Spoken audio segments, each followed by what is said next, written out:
Nothing. That's exactly what I got now. I got I got nothing. Okay, so the question is, if I stick a little capacitor back there, will this whole thing come back to life? Because of things that go on in electronics that I just don't know about yet. Good question. So I'll dig out a capacitor here and get ready to experiment with that. Okay, so I've got an 18 picofarad capacitor here, and it's suitably sized, I think, I guess. And boy, it's very tempting to try these things off camera first, but what would the fun of that be? So, hold it in my hand, and I'm just going to try to bridge it in there temporarily. And see what kind of fireworks we can get going here.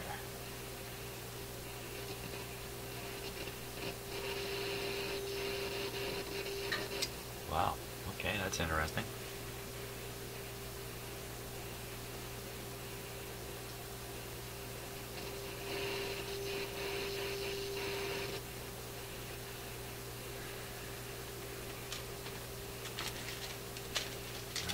Measure the capacitance of the apparently no good capacitor that's inside that IF can. Don't think so, because it's no good. So 18, here's a 20, I mean it's hardly any different.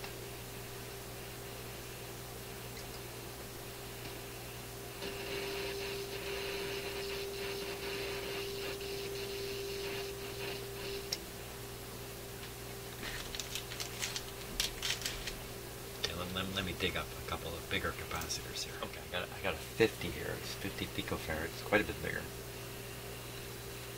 Let's see what happens here. And you know what could be going on too is I cut this wire away and that detuned that IF coil. And if I turn the slug, I might be able to get this thing peaked up again. I don't know that as I'm sitting here.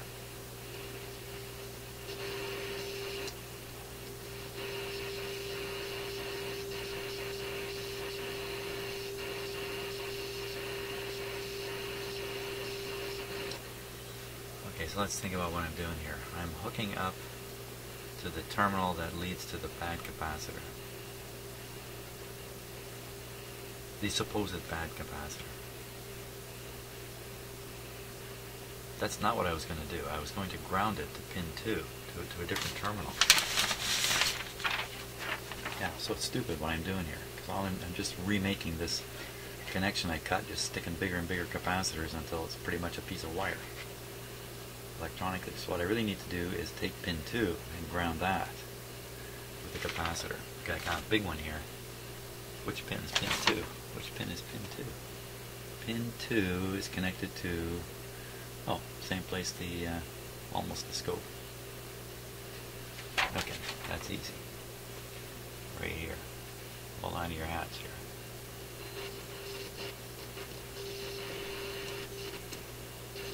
It's about the same effect.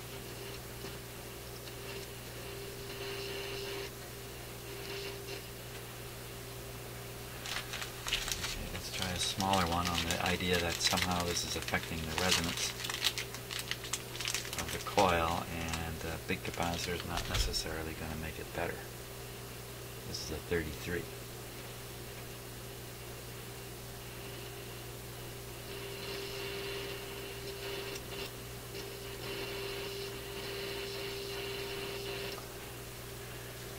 Okay, can I clip this in with clip leads and have it hanging all over the shop? Let's find out. Let's find out here.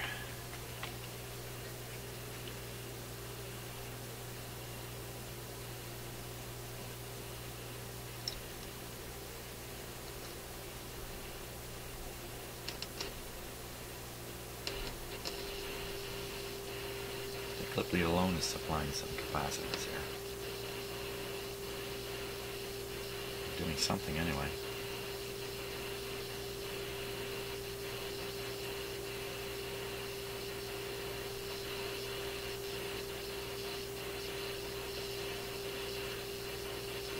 Barely hear a difference. But here's what I really want to do. That connected like that, for whatever it's worth, I want to push on this terminal again.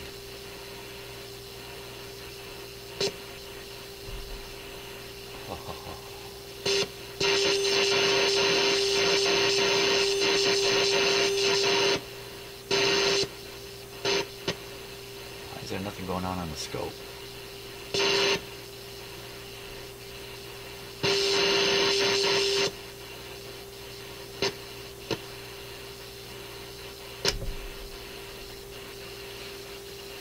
Why is there nothing going on the scope? Maybe there is and I can't quite see it.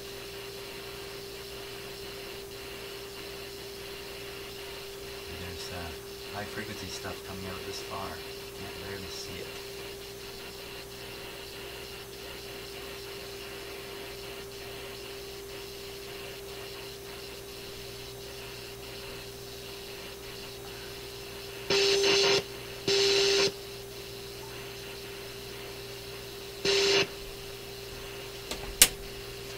Okay, so we're on DC here now.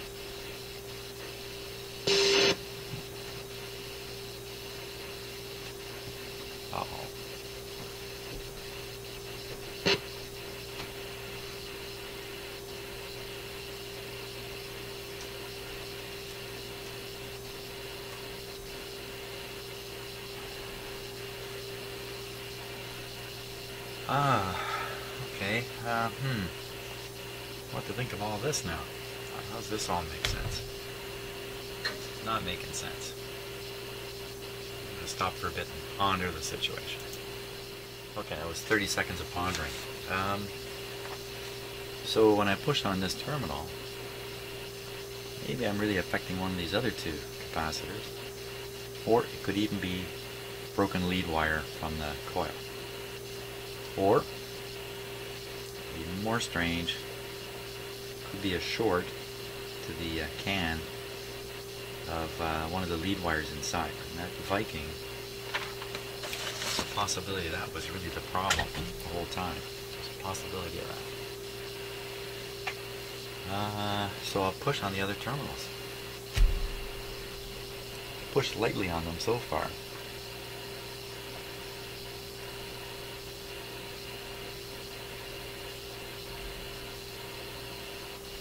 Disconnect this here.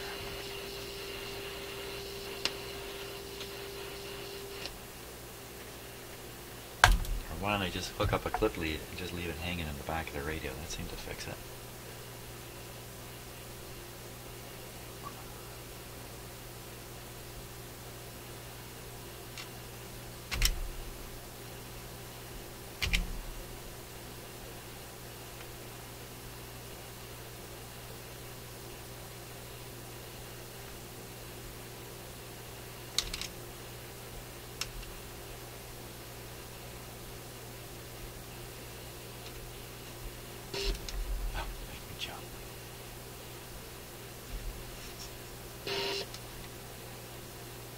Oh, what happened there? Now that was quite different. I momentarily shoved my pole to the hole on the bottom of it and just moved it this way.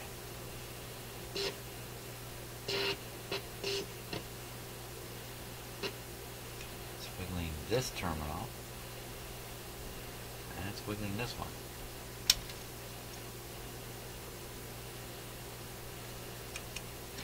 Wire that's in there.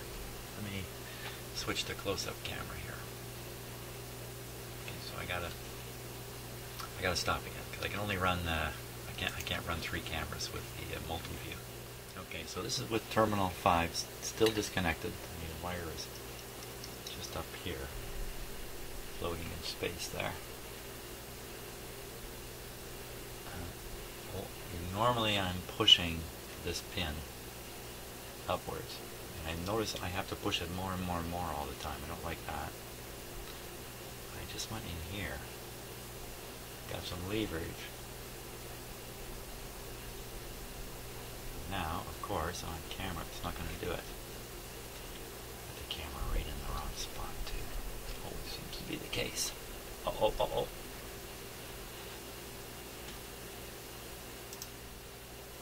Okay, here we go. just did a 2-minute clip with no sound by accident, so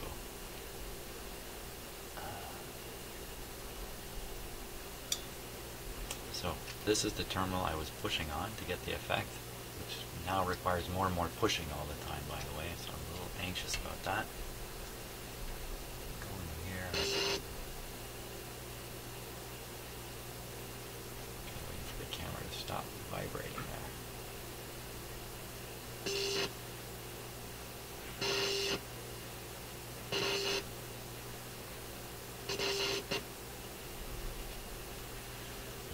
What's catching my eye here? No, you won't know until I tell you. Just kidding. Doing this on a live.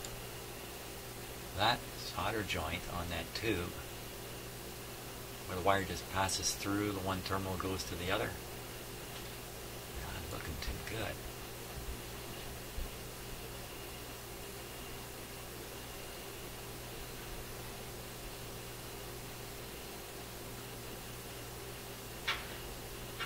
Maybe I'll resolder that.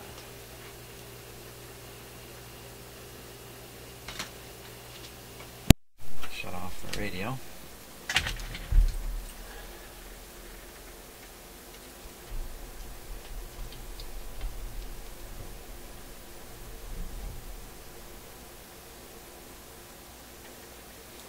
Looks pretty good on the backside, actually.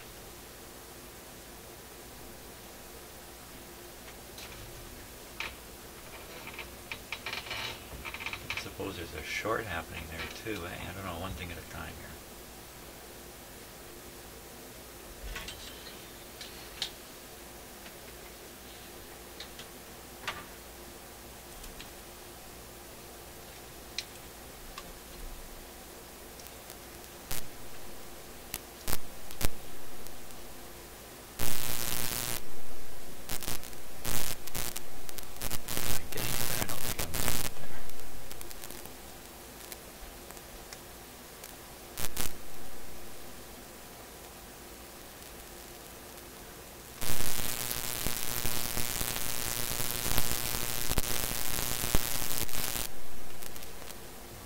Better on the, there we go. Oop, ah. Of course, as soon as this stuff melts, it just, you know, when this stuff melts, it becomes liquid.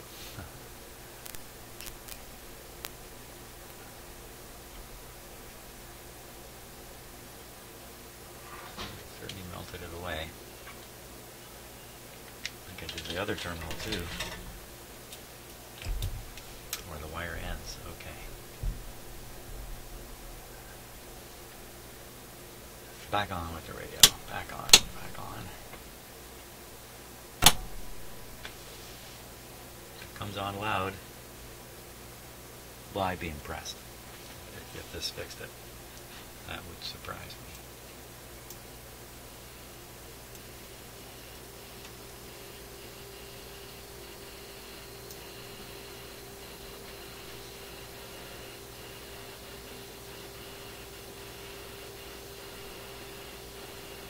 Not sound loud. The tube that's up there. Won't do anything.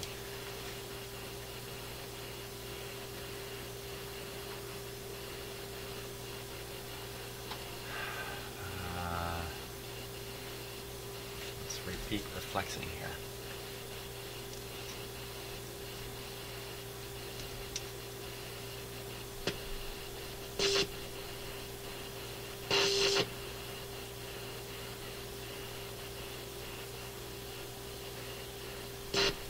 What exactly is moving?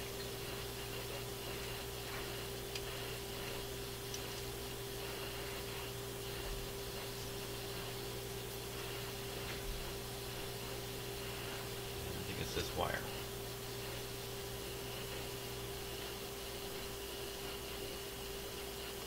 So I think I'm moving I'm just getting in far enough to catch the tube. Let's see if I can avoid that. Oh my gosh, I'm not. It's like I'm moving that brass bracket. Come on.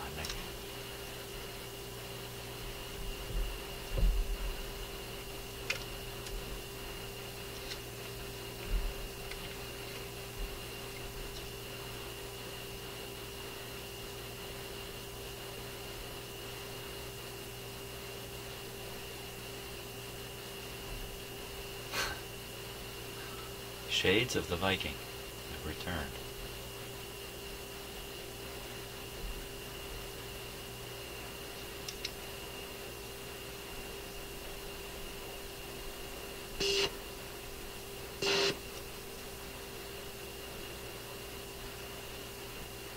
A short between one of these terminals and this bracket. So I move the bracket this way.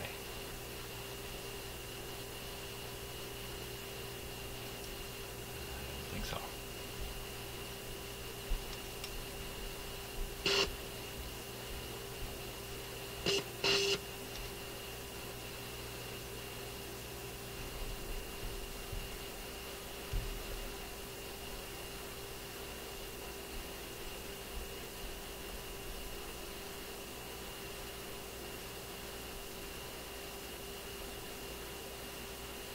You can see right through it.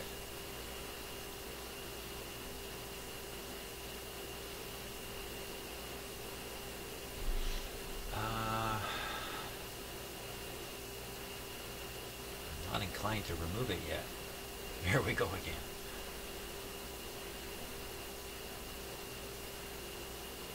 Resolder all these connections.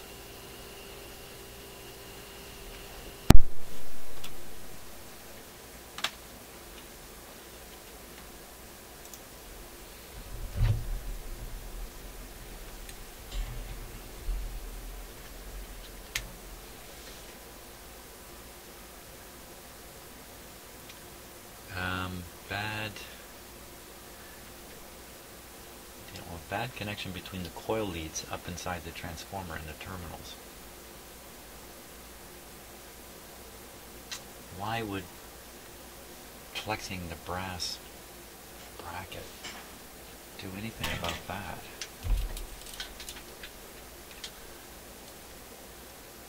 The brass bracket has to do with a little bit about grounding the metal can. I don't think I've grabbed the can itself and done anything to it. One.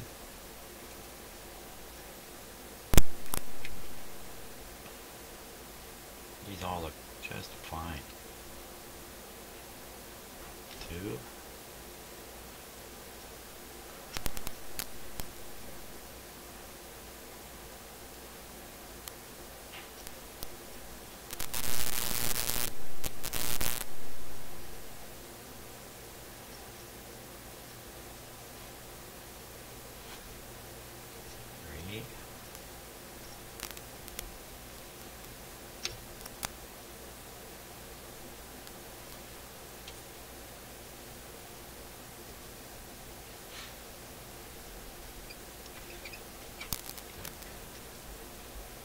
Sometimes it's hard to tell if the solder's actually melted. Or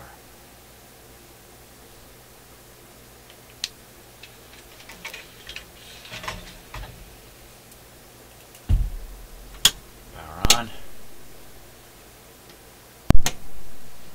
Full steam ahead.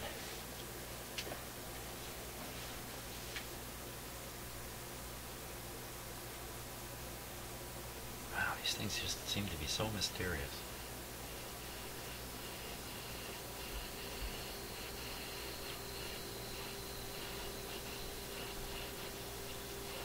No change. So I'm going to grab the metal can and wiggle it. It's pretty solid. Wow, it's pretty darn solid.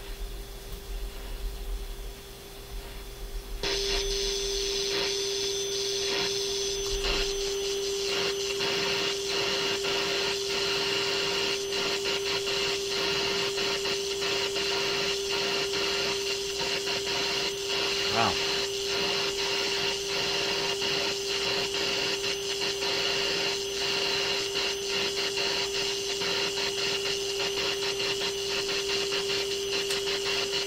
What to think of that?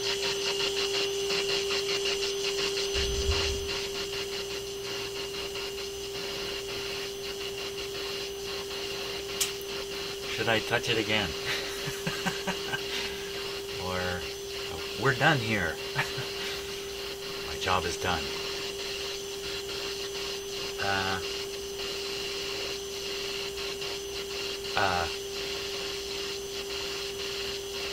Okay, so let's think about what happened there.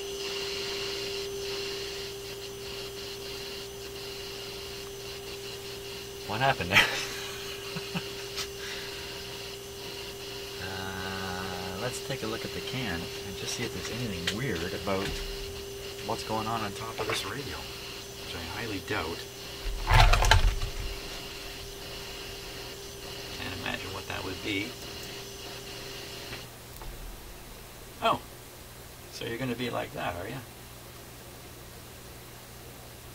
I think the radio just took its bat and ball and went home. Okay, so here's the can. Just behind this tube here.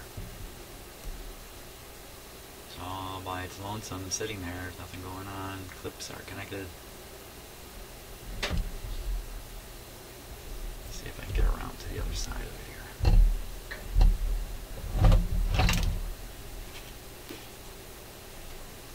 There's just nothing going on there.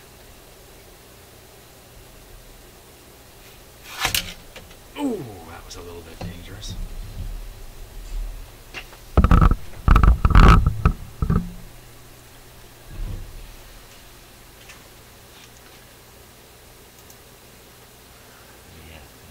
Stuff just slid into the radio there.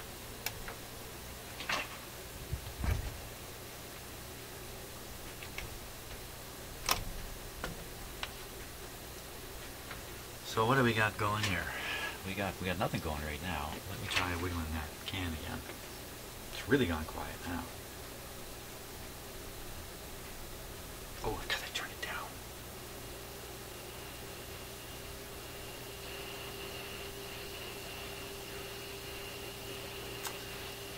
Let's start with the stick in the hole technique here.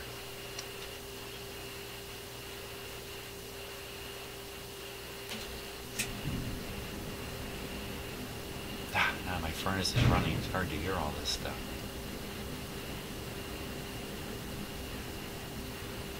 Stick in the hole technique appears to no longer work. So wiggle the can.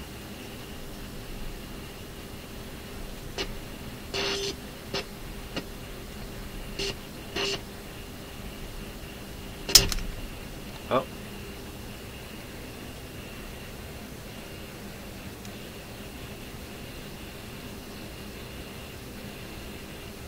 Something gave up the ghost there.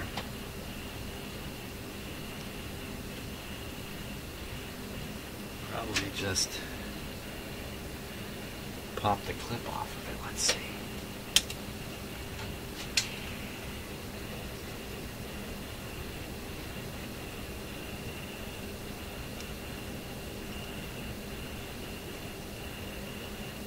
Yeah, a clip has just popped off.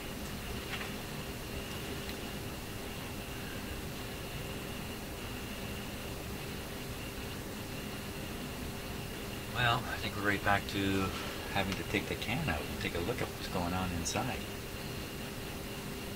But what a mysterious thing it is. Yeah, I think that's my next objective here. And where are we on the clock? Well, I've still got a bit of time.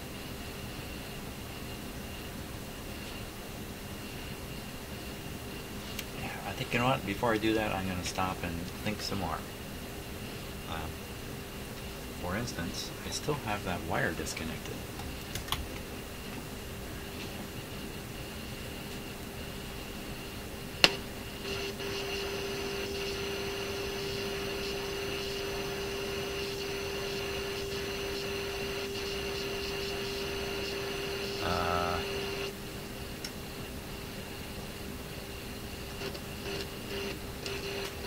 I'm going to have to connect the wire, just touch it with this wire.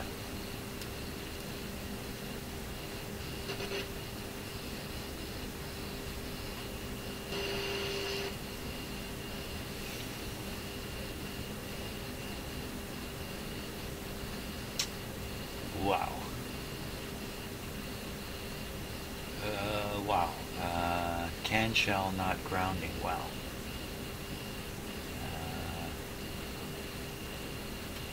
I don't know. Spray with cold spray.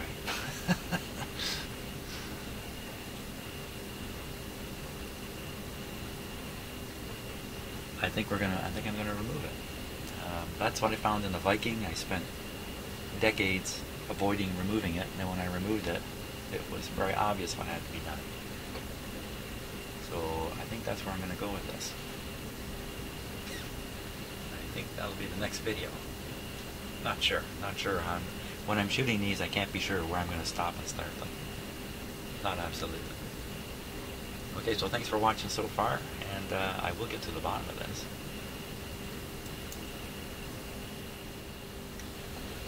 Okay, before I continue trying to find out what's going on with the IF and its weird behavior, I just eyeballed something else, which you can see where the camera's aimed. It's not quite in the same spot. Take a look at this. Now, this capacitor here, and the leads from it, oh, look at how close they are to shorting. Be careful, this radio's on. Wow. Okay, I thought that might have been a short circuit there, but no. Wow, was that ever close.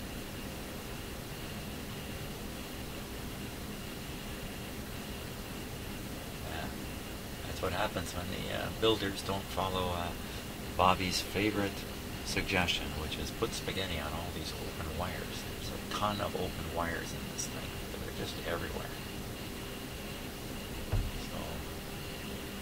Okay, that's not going to help us though with our current problem, which is removal of the IF. So I'm going to get on with that.